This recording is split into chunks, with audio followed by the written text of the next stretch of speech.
ليس البر أن تولوا وجوهكم قبل المشرق والمغرب ولكن البر من آمن بالله واليوم الآخر والملائكة والكتاب والنبيين وآتى المال على حبه ذوي القربى واليتامى والمساكين وابن السبيل والسائلين في الركاب وأقام الصلاة وآتى الزكاة والمؤفون بعهدهم إذا عاهدوا والصابرين في البأساء والضراء وحين البأس أولئك الذين صدقوا وأولئك المنفقون. Madam President, Excellencies, ladies and gentlemen, Assalamu alaikum and a very good morning. I wish to congratulate Her Excellency Annalena Baerbock on assuming the presidency of the 80th session of the United Nations General Assembly. I also commend Secretary General Antonio Guterres for his bold leadership of the United Nations in testing times. Ladies and gentlemen, our world is more complex today than ever before. Conflicts are intensifying, international law is being brazenly violated, humanitarian crises are multiplying, terrorism remains a potent threat, disinformation and fake news undermine trust, climate change threatens our very survival, and more so countries like Pakistan. Today, multilateralism is no more an option, it is need of the hour. Excellencies, Pakistan's foreign policy, guided by the vision of Quaid-e-Azam Muhammad Ali Jinnah, is based on peace, mutual respect and cooperation. We believe in the peaceful settlement of disputes through dialogue and diplomacy. Last year, from this very podium, I had warned that Pakistan would act most decisively against any external aggression. Those words of mine proved true. I hope it didn't. But then that is destiny. When in May this year, my country confronted unprovoked aggression from our eastern front, the enemy came shrouded in arrogance. We sent them back in humiliation, delivering our bloody nose. Excellencies,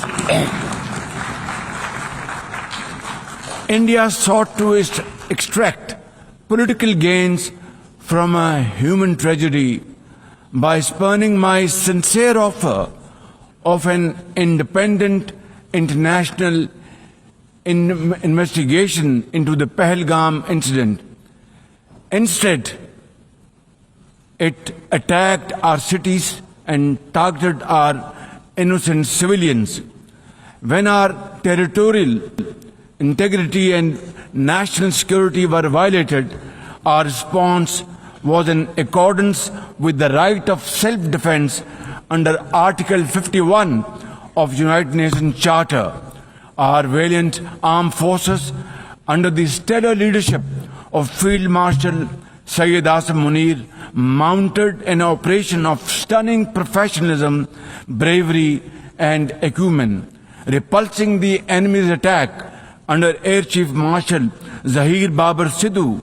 Our falcons took flight and etched their answer across the skies, resulting in 7 of the Indian jets turned to scrap and dust. A decisive response.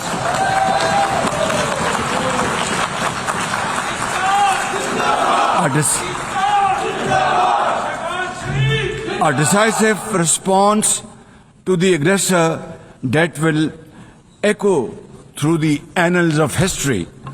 To the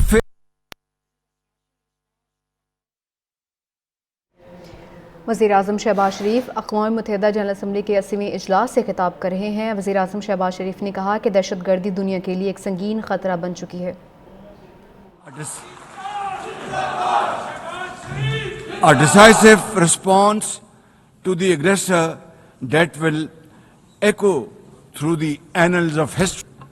To the fearless architects of this victory, to every officer and soldier, heirs of our martyrs, their names are forever engraved in glory. To the mothers of our martyrs, their courage guides our path forward, and their sacrifice shall never be in vain, inshallah, God willing. And to every Pakistani, you stood as one unbreakable wall, a bunyanum marsus. Excellencies, though in a position of strength, Pakistan agreed to a ceasefire facilitated by President Donald Trump's bold and visionary leadership. We express our deep appreciation to him and his team for their active role in bringing about the ceasefire. President Trump's efforts for peace helped avert a more threatening war in South Asia. Had he not intervened timely and decisively, the consequences of a full-fledged war would have been catastrophic. Who would have lived to tell what happened? And therefore, in recognition of President Trump's wonderful and outstanding contribution to promote peace in our part of the world, Pakistan nominated him for Nobel Peace Prize. And I think this is the least we could do for his love for peace. And I think truly he's a man of peace. Ladies and gentlemen, we're also grateful to our friends and partners, including China, Turkey, Saudi Arabia, Qatar, Azerbaijan, Iran, UAE, and of course, UN Secretary General for extending their diplomatic support to Pakistan at this crucial time. Excellencies, we have won the war, and now we seek to win peace in our part of the world. And this is my most sincere and serious offer before this august assembly of the world nations. Pakistan stands ready for a composite, comprehensive and result-oriented dialogue with India on all outstanding issues. South Asia requires, ladies and gentlemen, proactive rather than provocative leadership.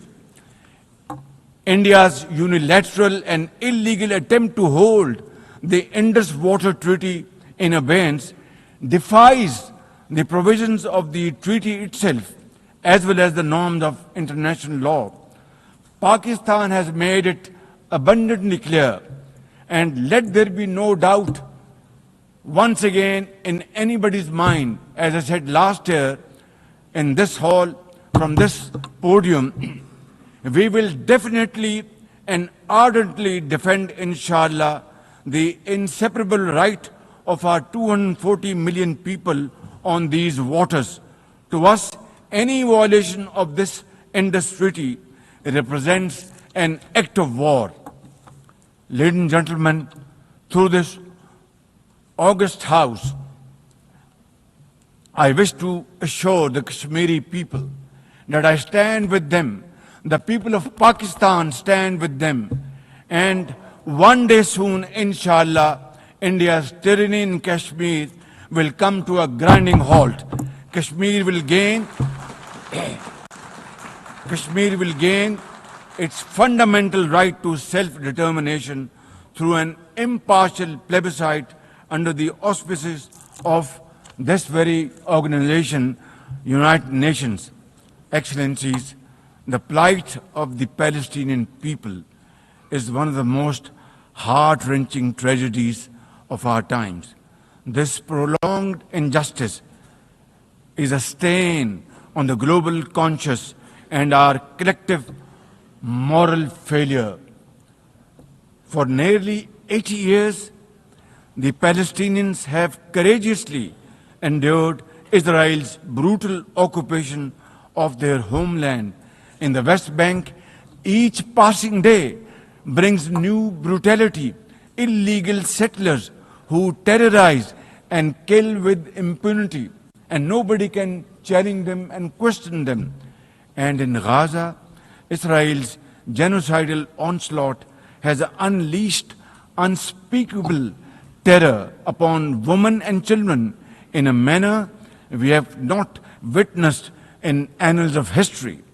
In blind pursuit of its nefarious goals, the Israeli leadership has unleashed a shameful campaign against the innocent Palestinians, which history will always remember as one of its darkest chapters.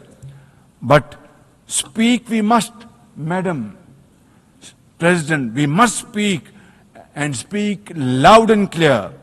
Our words are too little, too late for Hind Rajab, a child, nay, a little baby. We have all heard her trembling voice on that phone call, which little Hind made as she struggled to stay alive under Israeli onslaught and atrocities. Can you imagine that little girl, Hind Rajab, as if she was our daughter? Can you imagine not having the compassion to spare her life? My agony and the agony of the entire Muslim Ummah, indeed, I think the agony of all the nations on the planet is that we failed Hind Rajab, and she will not forgive us in this world and the world hereafter.